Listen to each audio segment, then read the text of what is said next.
Fala pessoal, tudo bem? Eu sou o professor Lucas e estamos aqui para mais um episódio do Papo de Facu, hoje com uma presença sensacional de um psicólogo que veio aqui para diagnosticar a nossa loucura, o professor Antônio. Professor, brigadão por ter aceitado. Isso. É muito bom ter você aqui e esse é a nossa galera, a nossa audiência, que vai deixar o like, vai curtir aí para incentivar a gente a continuar conversando. Não é isso, professor? É isso. Gente, obrigado, Lucas. Muito bom estar aqui com vocês. Vim conversar com você no Papo de Facu e principalmente o que eu posso falar com vocês aqui, que é sobre a psicologia, tá?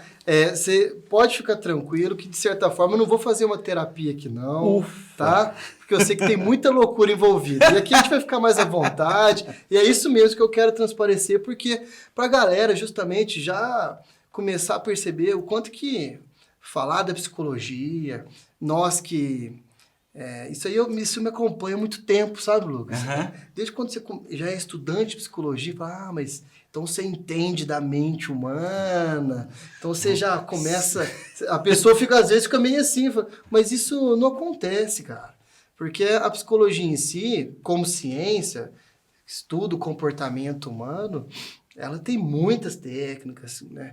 Você até me perguntou, mas é uma sessão? É uma terapia? É um encontro? Isso vai depender da forma que o trabalho acontece dentro da psicologia, né? E por outro lado, nós também, por estudarmos o ser humano, aonde ele está, né? A gente acaba tendo que passar por diversos conceitos. A gente conversa, a gente fala de motivação, a gente vê como é que está a psicologia, por exemplo, no esporte, que quando tem grandes eventos esportivos, isso vem à tona ainda, né, com mais força ainda. Nós estamos cada vez mais ampliando o campo de trabalho na psicologia escolar, tá? Que tem uma demanda muito grande também, porque é onde, se você parar para pensar, grande parte dos jovens, das crianças, passam muito tempo ali dentro, então tem uma responsabilidade, tem várias transformações acontecendo nesse contexto. Enfim, é um leque muito grande, né? É bem complexo. Mas, professor, eu quero voltar nas crianças daqui a pouquinho para a gente conversar um negócio polêmico, tá? Já vou jogar uma polêmica para você. Mas antes eu quero fazer uma pergunta. Cada psicólogo que eu vou conhecendo, gente, eu vou perguntando. Eu vou perguntar hoje pro professor Antônio aqui. Manda lá. Professor, mas vamos lá. Vocês conhecem, de certa forma, a mente humana, precisa de um enredo ali. E quando tá conversando com alguém, não dá uma analisadinha ali, não tenta entender alguns traços ali, se é fake ou não, professor? Então, inicialmente precisa ser fake, sabe? Precisa ser fake, Lucas, porque não é o lugar, não é o objetivo, não é o foco, sabe? Entendi. Mesmo também, por outro lado, imagina, aqui dentro, cara, tem uma pessoa que tem costume, que tem mania, que tem vontade de fazer as coisas. E não é o tempo todo que eu estou ali trabalhando com um psicólogo. Ou melhor dizendo, até trabalhando com a psicologia. Agora, evidentemente, a percepção das coisas, do comportamento, ela fica mais aprimorada. Aguçada, né? Porque veja só, você passa 5 anos na faculdade. São 5 anos dedicados a estudar o corpo humano, a estudar teorias que falam, que conversam sobre o comportamento humano, a formação da personalidade, como que acontece o desenvolvimento humano, né? Você passa ali pela infância, pela adolescência, pela vida adulta, pelo envelhecimento. E essa capacidade, o contato com esse conhecimento acaba trazendo para você, e seria necessário trazer, né? Colocar isso em prática, uma visão do como que acontece, quais são as características de cada etapa de vida. Show! Né? Legal. Isso. E até mesmo, por exemplo, poxa, a faculdade em si, de psicologia, o curso, ele tem que te preparar, tem que te dar um conhecimento um pouco diferenciado. Porque você não pode sair com o senso comum. Mas, ao mesmo tempo, essa ética, essa postura, ela precisa ser executada. Não vai ser aquela, como a gente fala, aquela terapia de boteco. Né? Todo mundo bebe uma, tu fica um bom ouvinte, dá bons conselhos, né? Depois da cerveja, não. É verdade. Essa linha, sabe? É verdade. E sensacional, porque muita gente tem receio, né? Conversar com o psicólogo, vou ficar meio assim e tal. Mas é legal, legal. Professor, você falou de uma coisa agora sobre os diferentes momentos da vida, né, professor? Vamos imaginar aí, eu vejo uma maneira bem generalista como o ciclo de vida de um produto, né? A introdução, o crescimento, a maturidade e o declínio. A mente humana não é assim ou é assim, professor? A mesma lógica? Bom, falar de lógica, né? Porque, falando de ser humano, tem uma subjetividade no meio, mas veja só, a forma como nós podemos compreender as etapas de vida, inicialmente eu quero, aproveitando a oportunidade, tem um tabu aí que a gente precisa falar, tá? Desde a infância, aliás, em todas as idades, em todos os ciclos de vida, nós temos a tendência de sempre projetar que o ápice do ser humano é na vida adulta. Então isso é fake. Então, o que eu quero falar para você, tá? Primeiro, eu não posso querer pensar que aquela criança ela é um projeto de um adulto. Eu não posso querer colocar os meus desejos, as minhas vontades para uma criança, para o adulto que ela vai vir a ser. Por quê? Eu estou dessa forma negando todas as características e todas as potencialidades que ela tem naquele momento, naquela idade. Quando a gente vê hoje em dia, né, e durante muito tempo, vai ser uma memória, eu vou falar, vocês vão lembrar aqui. Meu Deus.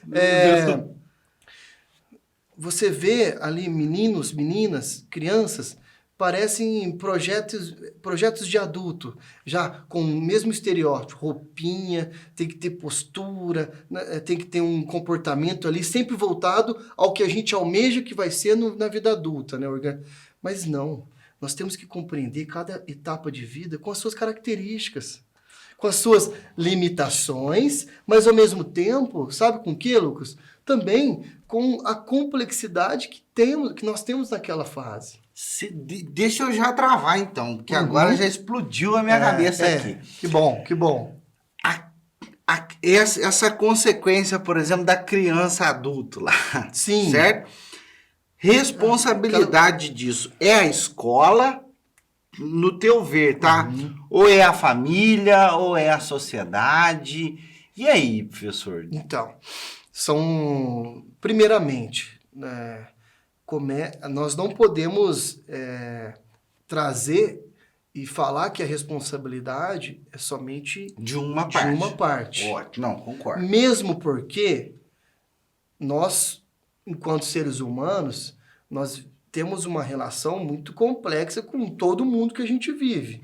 Certo. Seja no ambiente familiar, seja no ambiente social. Há um conjunto de relações que é estabelecido muito multifatorial. Entende? Então, obviamente, dentro de casa, se começa e precisa ter essa responsabilidade. E precisa ter, isso que eu estou falando, essa possível compreensão de que naquela idade que a criança está naquele momento, ela tem a sua capacidade, ela tem ali a sua potencialidade que ela precisa ser respeitada. E a escola, ela vem e complementa isso. Show. Olha, então nós estamos falando de complementariedade. Então é um trabalho Nós não estamos falando de singularidade, o que é um, o que é outro. Né? Porque aí a gente pode entrar naquele erro de um jogar a bola para o outro. E não é isso. Né? Não se fala que nós somos seres sociáveis. Espera-se, né? Evidentemente. Né? nós não somos seres que o tempo todo, desde quando nós nascemos, a gente já nasce no meio, embutido de influências, de estímulos de várias partes culturais, mercadológicos. Bom, então nós estamos falando de uma complementariedade que vai vir da família, vai vir da escola, vai vir de quem convive perto, vai vir da sociedade, né? E esse compartilhamento de responsabilidade traz para nós até mesmo a possibilidade de não tirar o nosso de lado. Entendi. Porque todo mundo influencia um ao outro, né? E assim, e até trazendo de volta aquela questão, sabe, o Lucas? Quando a gente pensa, por exemplo, um bebê ali, naquela fase inicial, do zero aos 18 meses. Ótimo. Imagine só, o quanto de mudança qualitativa e quantitativa esse bebê passa nesse 1 ano e meio.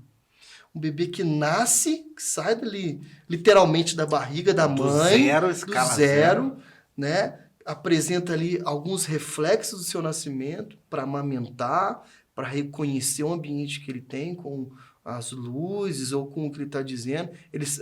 Ele consegue ali simplesmente... qual que é a forma de comunicar? O choro, né? E isso, se você parar para pensar, de um ser que acabou de nascer, é altamente complexo. Ele já sabe alimentar e se comunicar.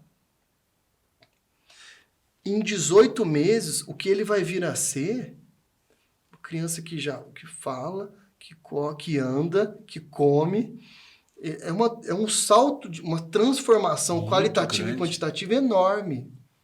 E depois de 18 meses a 36 meses, ali quase os 3 anos, outro salto de desenvolvimento enorme, com um aumento do número de palavras, uma mobilidade motora muito maior, uma capacidade de concentração, capacidade de atenção, número de palavras muito maior no seu vocabulário. Sim. Olha a quantidade de transformações, de estímulo que precisa ocorrer, e a gente não pode cair nesse erro de pensar que aquilo ali é somente um projeto de um adulto. Ali é uma potencialidade que precisa ser trabalhada, que precisa ser cuidada, precisa ser estimulada. E esse olhar, que é o que a gente precisa ter em todas as etapas do desenvolvimento, ou seja, em todas as etapas da vida. Assim como, por exemplo, há um estigma muito grande. Você nem me perguntou, eu tô falando. Vai rasgando. Deixa eu falar, deixa eu já entrar na adolescência. Ótimo. Porque a adolescência, o que se fala da adolescência hoje em dia? É a aborrecência. É um período de revolta. É uma fase complicada, isso você concorda. É uma fase complicada. Ótimo. Mas e afirmo, bom, você passar da infância, você passar de ser criança e virar adulto não é complicado? Ótimo. Então, obviamente, essa fase que há muitos anos atrás ela nem era reconhecida, tá? Não era? Não era. Se falava do ser humano em infância, em nascimento, infância, fase adulta e envelhecimento. Hoje em dia, o que nós temos? E tem um fator que está influenciando isso.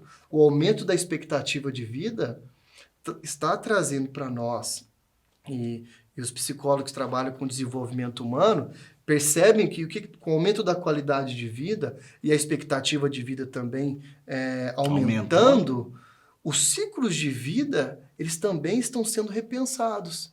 Por quê? Nós estamos vendo ali uma infância que está indo a ter os 9, 10 anos, depois uma adolescência cada vez mais precoce, mas ao mesmo tempo ela está se esticando, né? Não se fala o fim da adolescência aos 18 anos mais.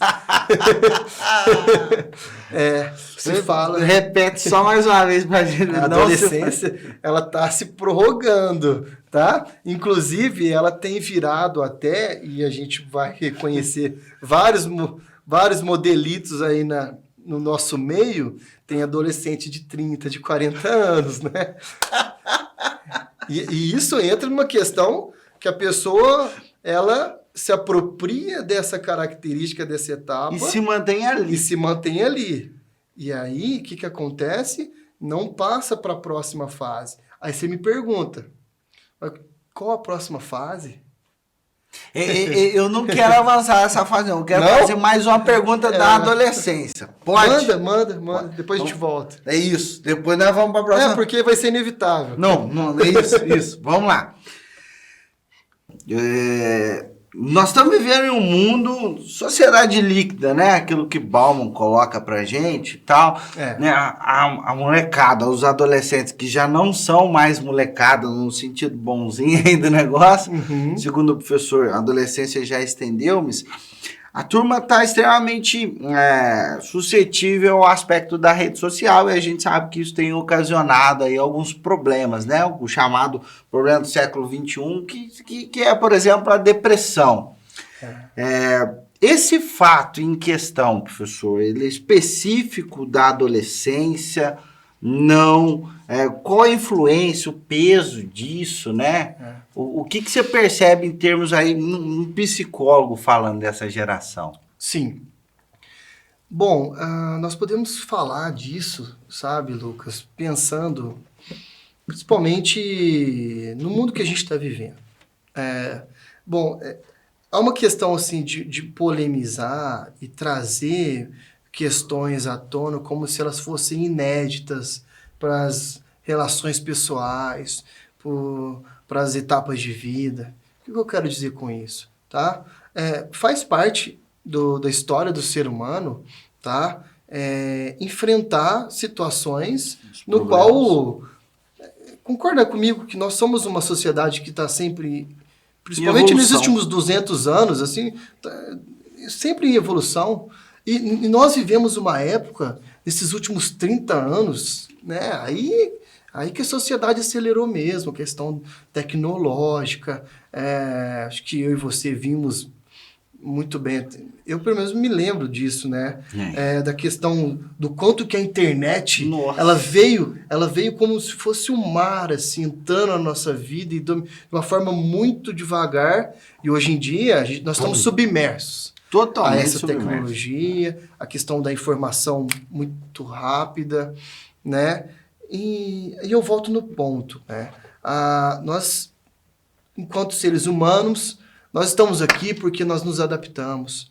Nós estamos aqui porque nós passamos por muitas mudanças. Bom, diante desse cenário, o que nós temos hoje em dia? Nós temos uma sociedade que ela está irrigada tecnologicamente, que ela está interligada com grandes meios de comunicação, mídia social. E, como a gente costuma falar, o pepino, o abacaxi, sempre tem um abacaxi e alguém tem que descascar. Sempre vai ter. Sempre vai ter. E nós estamos vendo que hoje em dia há uma questão muito o quanto eu vivo a minha vida aqui real, o quanto eu tenho a minha vida virtual, o quanto eu sou um, sou outro, né? E o que acontece? Quando não se tem um amadurecimento, quando não se tem uma certa... entendimento, uma compreensão, né? Uma noção, uma consciência do que aquilo significa, você acaba sendo levado por questões muito... você não tem um certo senso crítico. E a falta de senso crítico, ela perpassa principalmente nos jovens. Mas isso não é uma crítica. Não, porque eles estão numa fase de desenvolvimento. Eles estão numa fase de amadurecimento. Agora e eu estou chegando num ponto no qual nós vamos até voltar no que a gente já falou. Que é o amadurecimento. E esse amadurecimento, essa responsabilidade, ela vai... Concorda comigo que esse jovem, que às vezes ele é ali levado muitas vezes por estímulos nos jogos, no meio virtual, ou até por outras referências ali de liderança virtuais, ele é levado num certo sentido no qual muitas vezes ele não tem nem senso crítico para perceber o que ele está fazendo. Isso necessitaria de ter um respaldo, de ter um acompanhamento. tá? Mas o que acontece hoje em dia, né? O meio virtual, ele leva a nós a um envolvimento tão grande que às vezes se confunde e você perde as suas capacidades de reflexão, você perde a sua capacidade de perceber o quanto eu estou imerso em cada mundo. E, evidentemente, a angústia, aí agora eu vou até entrar num tema assim, é um tema existencial, tá? Uhum. Essa angústia de você buscar compreender, bom, qual que é o meu sentido de vida, o que eu estou fazendo, por que eu estou fazendo algo, isso tem levado as pessoas a não terem essa noção, essa percepção, e eles se perdem esse sentido.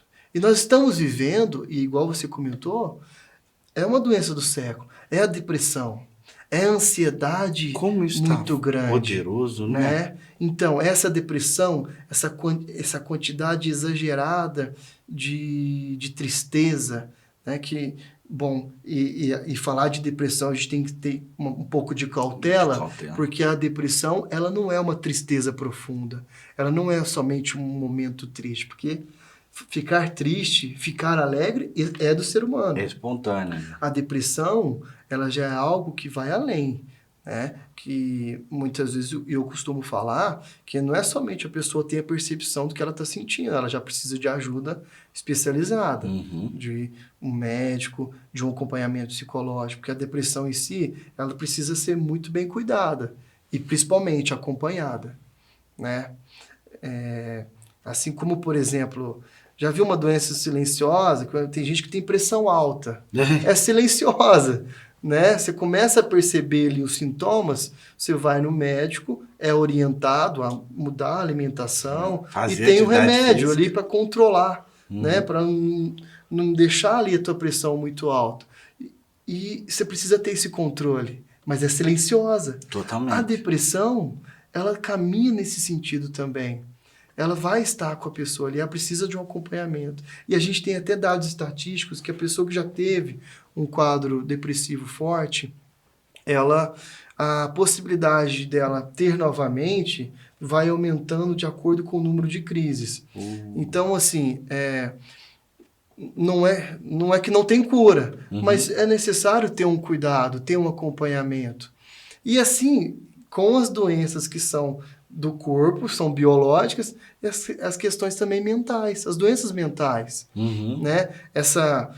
A gente, hoje em dia, fala-se muito do ataque de pânico, né? Que a pessoa pede crise de ansiedade, né? São reflexos de um mundo que cobra muito, de um mundo que a pessoa ela se vê ali, de repente, despreparada para enfrentá-lo. Tá? E nesse sentido, a gente precisa até quebrar novamente, né, usando desse momento aqui para a gente falar. A gente precisa ter coisas que precisam ser ditas, porque a gente precisa quebrar essas barreiras. Tá? Você procurar ajuda psicológica, né, com um psicólogo, com um psiquiatra, hoje em dia já não, e a gente tem que ter essa consciência, não é uma questão de preconceito mais. É uma questão de você reconhecer que você precisa de ajuda para você ser uma pessoa melhor, para você dar conta das suas questões, para você dar conta de superar os seus medos, dar conta de ir ao encontro dos seus desejos, dos seus sonhos, dos seus objetivos, se assim a gente pode dizer. Caramba! E aí você tocou no assunto da maturidade, né, professor? Eu acho o conceito de maturidade um tanto quanto complexo quanto sorte. Como é que a gente define sorte? Como é que a gente define maturidade na psicologia ou para você? A maturidade, ela vai perpassar por 2 pontos. Primeiro, uma questão biológica, porque nós temos o nosso amadurecimento físico, né? Físico, neurofisiológico, tá? Que ele anda junto com o nosso desenvolvimento. Então, isso aí tem uma área de estudo que se dedica a isso, a perceber nosso ápice biológico, se assim a gente pode dizer. Mas há também uma questão que Sabe de uma coisa? O ser humano sabe que ele é o único ser vivo na Terra, nesse planeta que nós habitamos, que ele sabe que ele vai morrer. Caramba, pera. Já parou para pensar nisso? Não, professor. Não, porque, por exemplo, o doguinho, quando ele vai morrer, tem aquela premissa de que ele tenta sair da casa pra morrer longe do dono, né? Sim, mas assim, O ser humano sabe desde o começo, é ele isso? sabe desde sempre. Ele sabe que é uma condição. Nós temos uma condição finita. Verdade. E essa condição finita, ela, ao mesmo tempo, traz para nós a possibilidade de sermos livres. Porque eu sou dono da minha vida. E eu sei que eu tenho que tomar decisões, ir ao encontro do que eu quero, se assim for possível, dentro dessa minha liberdade. O animal, ele não é livre. Ele não tem escolhas. Ele é fechado dentro do instinto dele. O animal, ele vai nascer, ele vai crescer, ele vai comer, em alguns casos ele vai procriar e ele vai morrer. É verdade. E ele está fechado naquele gene dele. Né? Essa condição nossa de sermos livres, ela vem carregada de responsabilidades. E uma delas é de fazermos as nossas escolhas. Ah, boa. E por que eu dei essa volta para falar do amadurecimento? Porque o amadurecimento, falei, tem um lado biológico, um lado físico, mas ele tem um lado de escolhas. Ele tem um lado que, por exemplo, se fala do amadurecimento, um homem maduro, um ser humano maduro, é aquele que é independente. É aquele que tem os seus valores estabelecidos, é aquele que é seguro de si, né? E essas questões entram em pontos que vão passar por elementos se a pessoa vai ter contato com esse elemento e vai querer passar por ele ou não. Uhum. Lembra que eu falei daquele biotipo que a gente costuma ver por aí, né, do adolescente de 40 anos, do adolescente de 50 anos? Uhum. Nós estamos falando do quê? O Lucas, você que é da área do marketing, você vai saber. Existem perfis, não existem? Existem, né? bem definidos. Quando você vai vender um produto, você fala, não, é um produto para tal idade. Por que você pensa isso? Porque aquela idade, A grande maioria compra... que vai consumir aquilo. Uhum. Produto de beleza, Uhum. produto de bem-estar, de musculação, tudo. Uhum. Você consegue perceber que existem estilos, existem perfis, né?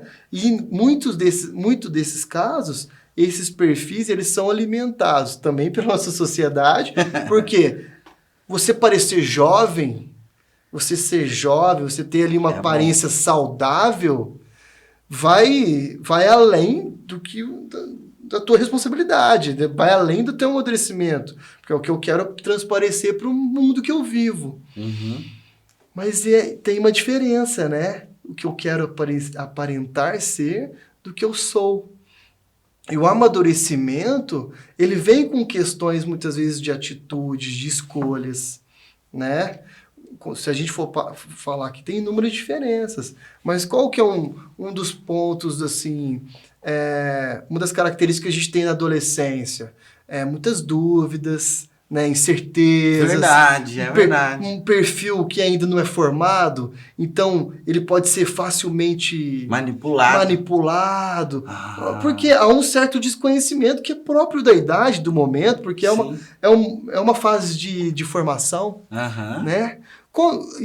Uma pessoa madura, como você visualiza ela? Não é aquela pessoa simplesmente que já tem a questão da idade já, né, aparente, mas já é uma pessoa que ela já possui ali já tem as suas escolhas, ela consegue trabalhar, ela sabe escolher com uma certa tranquilidade aquilo que ela quer para a vida dela, né? Ela consegue ser mais ponderada nas suas relações, não aquele jeito explosivo, aquele jeito o tempo todo parece muito temperamental, né? Muito feliz, muito triste. Essa oscilação, ela passa um pouco pela fase da adolescência, porque é um período de transição. Agora, um adulto maduro, nessa fase, o tempo todo oscilando sentimentalmente, o tempo todo oscilando das suas escolhas, o que é? Essa perca de direção não é muito característico do amadurecimento. Então, eu dei uma volta, eu tentei desenhar um cenário para que a gente possa conduzir esse tipo de percepção.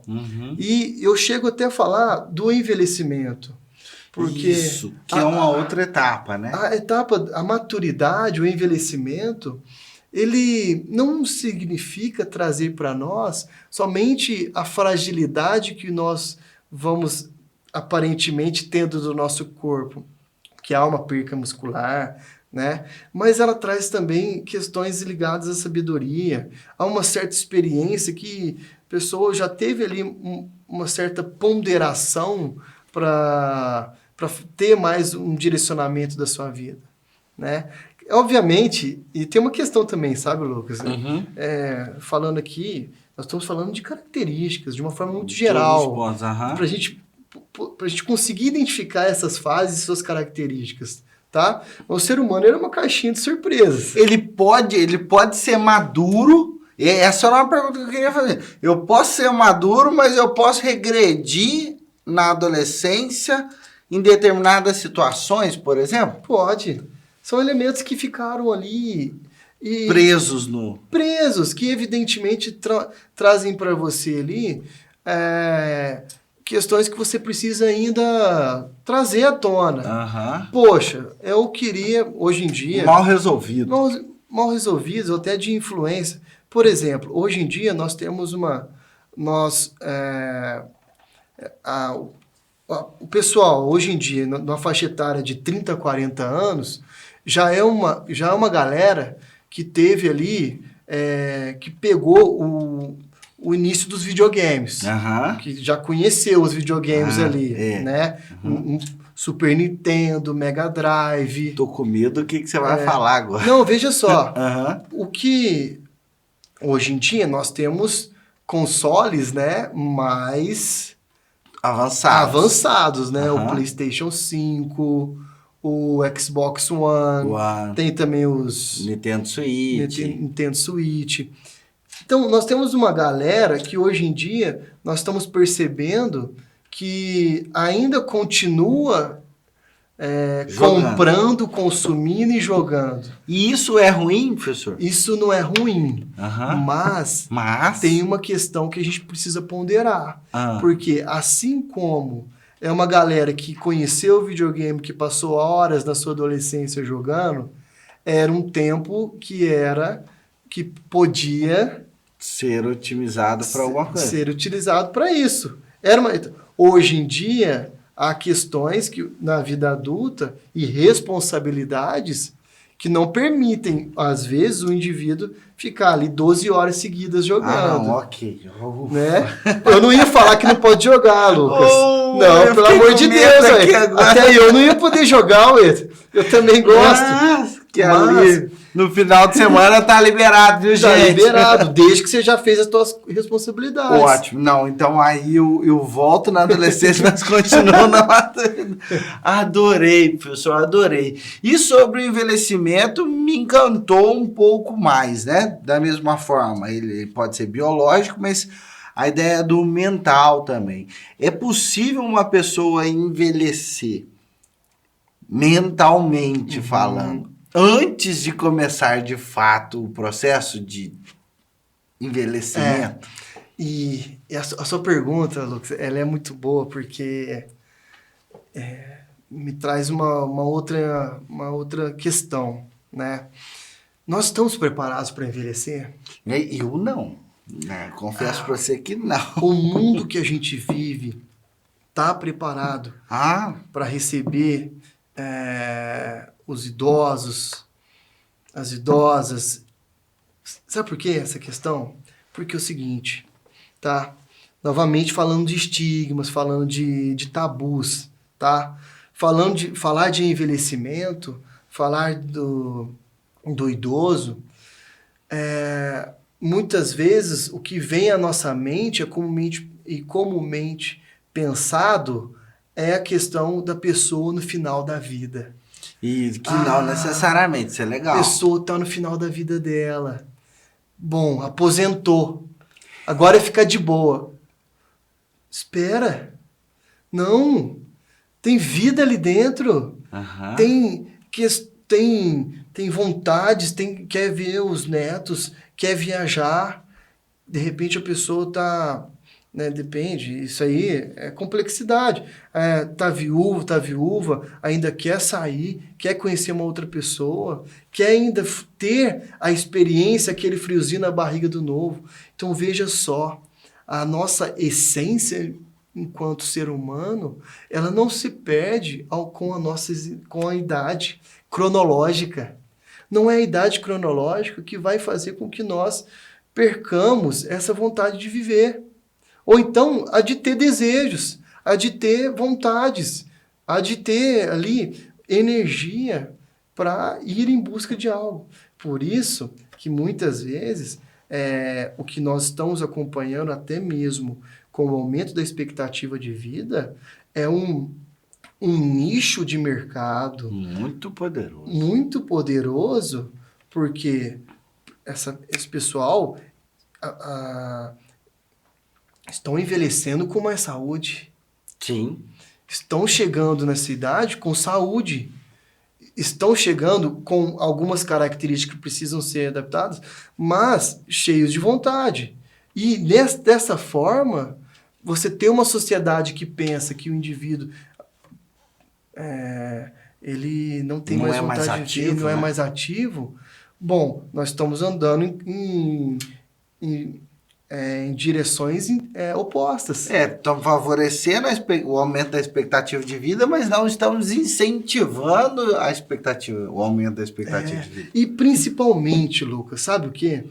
O reconhecer as características dessa etapa de vida para que elas possam ser contempladas. Ou melhor dizendo, para que elas possam ser melhor analisadas, interpretadas. Por exemplo, trabalhar na área da psicologia e ter uma psicologia geriátrica que trabalha ali, que reconhece as características do envelhecimento e concebe quais são as angústias, quais são os temas mais relevantes dessa área e trabalhar, é um nicho que precisa ser aumentado.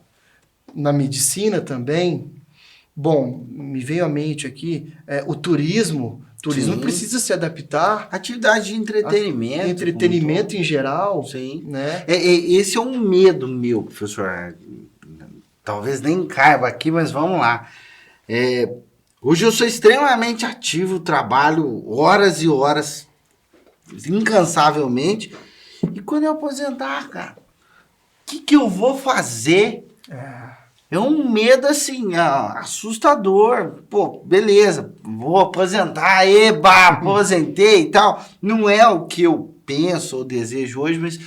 E aí, o envelhecimento, ele é duro, cara, porque é como se você... Na minha percepção, tá, professor? Como Sim. se você não fosse mais útil. Como se você tivesse entrado numa etapa que você está fadado a morrer, fadado a se entregar. O café com leite, quando a gente brincava, volta a ser o café com leite. Veja só. Então, perceba que, de certa forma, esse seu pensamento, essa sua ideia, que é ruim, é horrível, que é ruim, ela está sendo muito influenciada pelo o que hoje em dia na sociedade a gente tem. Esse tipo de pensamento, esse tipo de reflexão. Parece que muitas vezes as pessoas eles esquecem e parece que elas precisam passar por isso para saber o que está acontecendo. Mas assim, o nosso exercício de reflexão, de pensamento, tanto na psicologia, na medicina, nas áreas da saúde, é pensar e projetar isso para que a gente possa continuar trabalhando com qualidade de vida. Uhum. Então, o profissional da área da saúde, ele precisa estar atento que, com o aumento da demanda desse público, das pessoas com mais de 60 anos, se assim a gente pode dizer, nós estamos vendo aí uma oportunidade de trabalho. Uma oportunidade, primeiro, dos profissionais atuarem com um conhecimento específico, com um conhecimento adequado para a idade e reconhecendo essas características, mas também para esse público, que vai ser eu, vai ser você, Sim. vocês que estão ouvindo a gente. Por quê? A gente quer continuar e tendo uma boa qualidade de vida. Sim. Não é somente para o adulto, não é somente para a criança. Para o envelhecimento também. É sensacional. Não, e eu concordo que esse é um agora partindo para minha área, né? Bom, é um mercado que precisa ser explorado e otimizado. O que eu percebo muitas vezes é que o mercado ainda não sabe como lidar com isso. Tá? É uma coisa que a gente precisa realmente pensar. Professor, a gente falou desde o pititinho até o envelhecimento, ao processo de envelhecimento e tudo. E eu vou te falar uma coisa. Nós vamos encerrar o podcast já. Vamos ter que encerrar, porque... O papo tá bom, né? Fica muito grande, né? Aí depois a audiência reclama. Tem uma pessoa que eu ainda vou trazer aqui, que eu vou mostrar para vocês, que ela reclama do tempo do podcast. Eu acho, professor, que a gente precisa voltar, porque ainda ficaram várias e várias perguntas. Bom, inclusive, vocês aí podem mandar várias perguntas aí, porque eu prometo para vocês que eu vou trazer o professor Antônio de novo. Estamos à disposição. Vamos atender aí a gente. Vamos analisar esse pessoal. Isso. Professor, eu acho essa ideia de desenvolvimento, né, essa linha de desenvolvimento, quando ela é respaldada por várias profissões, como você colocou, né? Nós temos a medicina, temos aí a pedagogia com a criança. Eu acho que essa interdisciplinaridade, ela é fundamental e muito importante nesse processo do desenvolvimento. Eu tô certo ou não, professor? Há momentos para cada um atuar ou é em conjunto mesmo? Nós temos que ter uma dimensão, sempre que se fala, né? Tem clichês que trazem para nós ali, eles precisam, eu falo assim, tem coisas que tem que facilitar a compreensão. Nós temos que evitar ficar muito complicado, porque a vida em si já é complicada, demais, já é complexa, né? Então, a gente tem que simplificar as coisas, tá? E pensarmos que é o seguinte, tá? Nós não temos que ter somente uma profissão, um profissional especializado em ser humano. E o que isso significa? Tá? Que eu preciso de conhecimentos de áreas diferentes, de especialidades diferentes, para compreender o ser humano, para poder ajudá-lo, para poder fazer com que ele desenvolva, para que ele evolua positivamente, né? Quando você traz, por exemplo, a área da pedagogia, que é uma área que anda muito junto, muito próximo com a psicologia, por quê? A pedagogia, ela trabalha com as questões da aprendizagem, né? E quando a gente entende que o ser humano ele é inerente à aprendizagem, o que é isso? Nós aprendemos durante toda a nossa vida. Diariamente.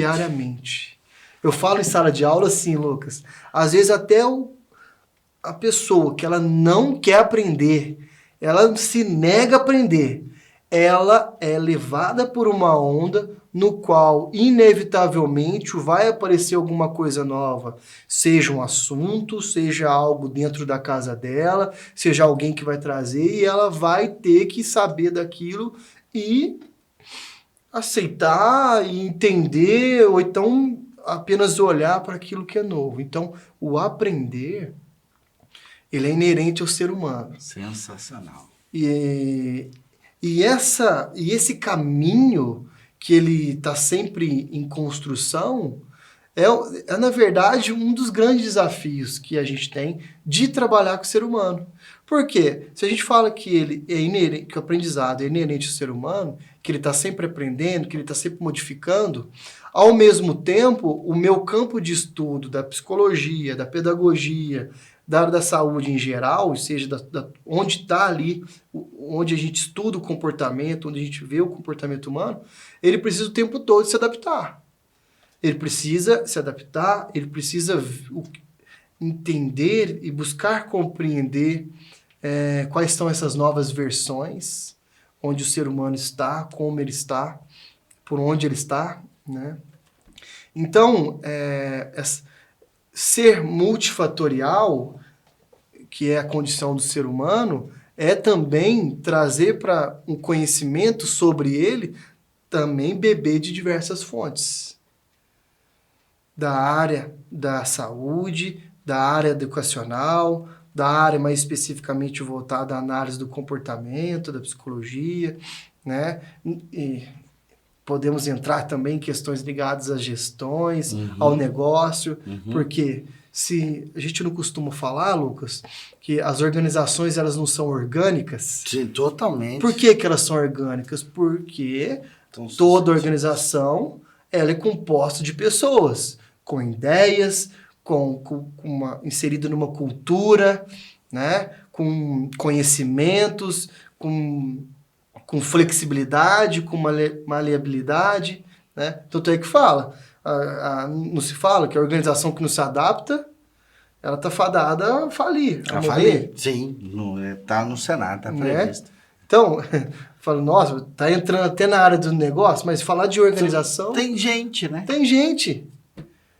É falar de relações interpessoais, falar de formação de gente, de pessoas, de influenciar, de estimular. Enfim, está tudo muito interligado. Tá? É um campo de conhecimento, novamente, nós estamos falando aqui, eu sou formado em psicologia, trabalho com educação, né, diariamente, me relaciono com um monte de pessoas. E a gente não fala assim, cada ano que passa, cada semestre que passa é um semestre diferente. Sempre vai ser. Você pode estar ali, Lucas. Você é professor também, você vai afirmar comigo. Você pode dar a mesma disciplina, um conteúdo mesmo, mas cada turma é uma turma. É outra perspectiva, exatamente. Cada sala é uma sala, cada cidade é uma cidade. Né? Nunca a mesma coisa.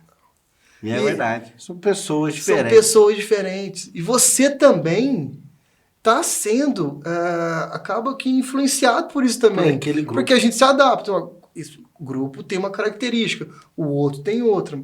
Isso você com a proposta de trabalhar o mesmo tema. Né? E por aí vai. Sensacional. Professor, nós só vamos encerrar para não ficar muito grande e a audiência não ficar nervosa. E tá legal aqui, tá? Tá muito, mas você volta, promete? Prometo. Show. Tamo junto. Gente, então é isso. Muitíssimo obrigado, professor. Mais uma vez, muito obrigado por essa honra dada por nós aqui. A honra é minha. Que é isso? E possibilitar aqui a reflexão, falar sobre o comportamento humano, falar sobre a psicologia. Isso é um prazer enorme para mim. Sensacional. Tá? E a gente está aberto para outras vezes também. Show. E acho que ensinar a turma, né? Abrir a mente das pessoas como se abriu a nossa aqui, né, gente? Eu acho que é uma variável muito importante e que nós precisamos ter acesso a pensamentos, a momentos de reflexão como esse. Arrasou, professor. Top. Muito obrigado. Legal. Pessoal, quinta-feira tem mais, mas não esquece, se você chegou até aqui, dá aquela incentivada na gente e a gente se encontra. Grande abraço, valeu! Valeu. Meu professor. Aí.